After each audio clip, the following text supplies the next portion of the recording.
short and sturdy, and they like to drink alcohol and dig holes.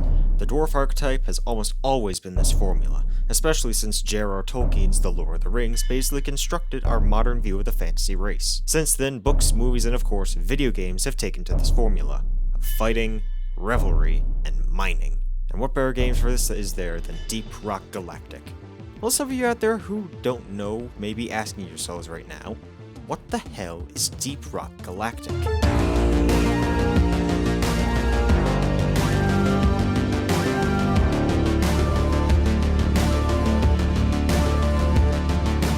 Released in 2020 after 2 years of early access on Steam, Deep Rock Galactic, developed by Ghost Ship Games and published by Coffee Stain Studios, is a first-person mining shooting game that pits you and 3 other players up against the hostile environment of the ore-rich Hoxie's 4, a celestial body filled with lots of loot and bugs to shoot. Descend into the caverns and dig a hole or two to find your fortune among the stars. Just remember that by contract, Deep Rock does not take any liability for your injury, dismemberment, and/or death while on missions. Deep Rock Galactic thanks you for your work effort. I'm John, and let's talk Deep Rock Galactic.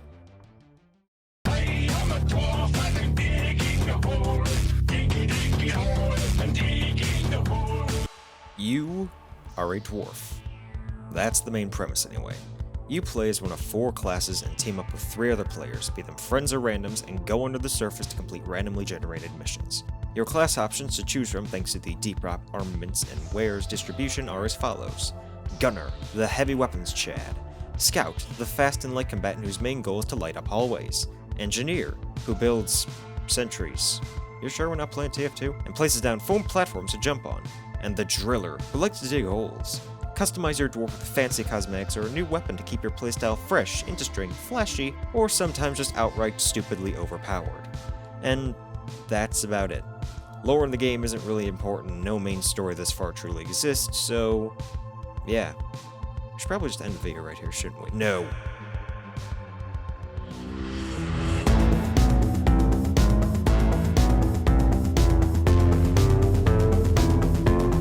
Alright, in all seriousness, the game is a bit more than that. When talking about the gameplay, it's important to try to relate to something else because describing something with originality anymore is difficult, and I don't approve of difficulty. In a way, the game I see it takes from 2 major sources for its game content. Call me a fool, but this gives us a basis to work with at least. The game, as far as I can tell, takes inspiration from Doom-style shooting and Minecraft-esque mining. Sort of. Kind of. Alright, those are terrible comparisons, but bear with me here. For the Doom idea, I believe the shooting, which might I mind you is super smooth and well refined, with unique weapons to keep the player on their toes, is a chaotic, fast-paced, and high-octane style of shoot-'em-up fighting that gives a nice challenge while not being all too ridiculous. On that note, before we look at the other side of the coin, just take a quick moment to know what you are fighting. These weird insects from Hoxies, which have a wide variety of forms and species with weaknesses and strengths all of their own. Such species as your standard crawlers, the glyphids, the main enemies you'll be facing, the flying Mactera, the nuisances called Nadicites, among many, many others. Moving on from the combat, the mining aspect of the game. While not the most in-depth mechanics or even the most fleshed out, mining comprises a lot of what you'll be doing, be it in the form of the objectives of certain missions, or the way you gather currency and ammo, or as a way the game resources to upgrade your equipment to make your stand Hoxie just a little bit less difficult. At the end of the day, it's mining. You're bashing a rock with a piece of steel. What do you expect?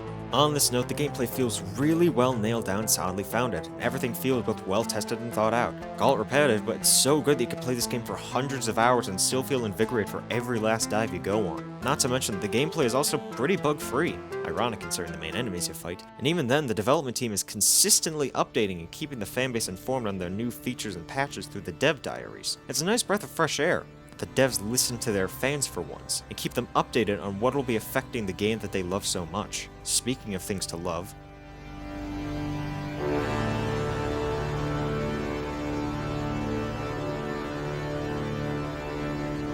let's be honest, I'm not a big simp for soundtracks. If I hear some nice songs, I'll be happy, but I'll never exactly jump for joy or whip out the wallet whenever I see a separated soundtrack for a game that I like with the music on it.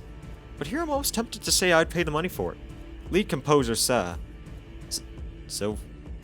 this fellow did a really good job with creating a well-rounded and really enjoyable soundtrack to listen to.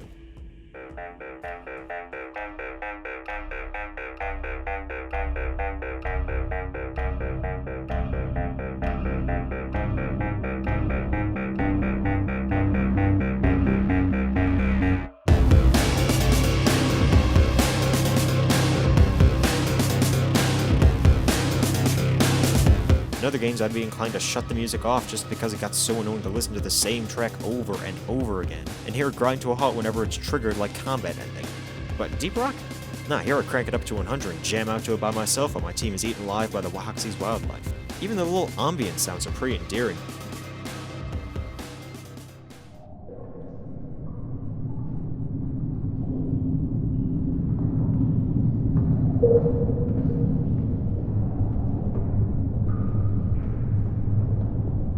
And the work done by our friend is by far one of the best out there, with a list of very well made and thematically appropriate tunes for the game. This is going to be a speedrun for some of the minor things I don't think deserve their own categories. Graphics. They're sleek, stylized, and for once come from an indie developer who made something that isn't just 2D pixel art. Customization. No microtransactions to purchase cosmetics, yet, and allows for some nice levels of expression on how you want to look. No two dwarves look exactly alike once they start suiting up.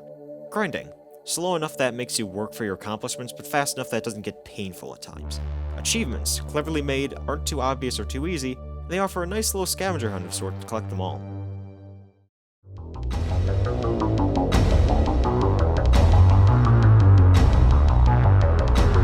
Negatives. Okay, let's talk about some of the things that the game doesn't do perfectly. Honestly, it would have been easier to say all the things the game doesn't do well and just go from there. But regardless, the gameplay can get a bit too accessible for its own good at times, and the difficulty ramp between missions, especially for veteran players, doesn't begin to show, given that even the higher difficulty mission can be done in a hasty manner by a competent team. On that note, teams, unless you have a group of 3 friends to play with or get lucky, with random selection, getting a competent team isn't always the easiest in of itself, let alone a team who actively cooperates or talks with one another. And while always not an issue, it can get annoying at times. What else is there?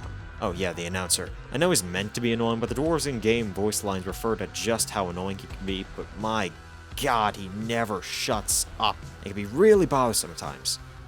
Other than that, that's about all I could come up with, so onwards. Also, fuck you, announcer.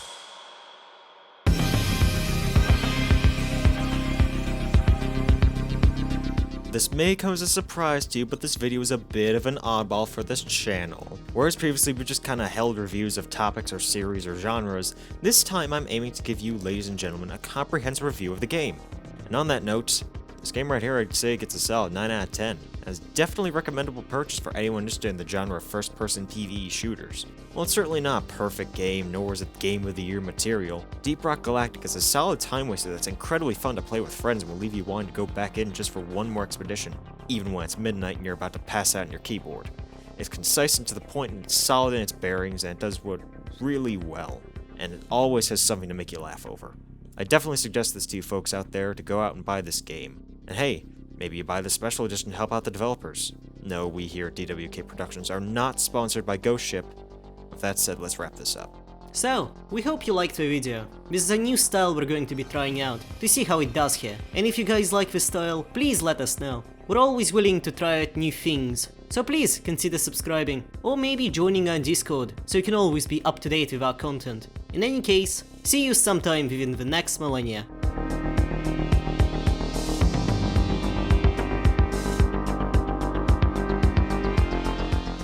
Again, announcer, go fuck yourself.